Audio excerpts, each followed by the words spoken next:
Welcome. In this short MBMD tutorial, we're going to show you how to send an MBMD message without having to log in. Open MBMD, and on the login screen, simply tap the New Message button on the bottom left of your screen. A new message screen comes up and you can write your message to the physician you wish to reach. QED.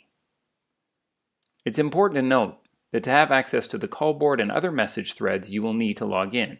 And there are some conditions where a login will be required, including if it's the first time you are accessing MBMD on this particular device, if your browser data and/or cookies have been recently cleared, if you have an app, device, or browser update, and if private browsing is enabled or cookies disabled on your device. Bar these situations, sending a message from MBMD is now just as easy as sending a text message.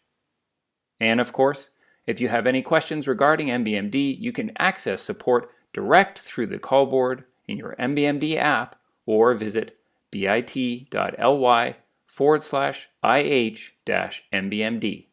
Thanks for watching.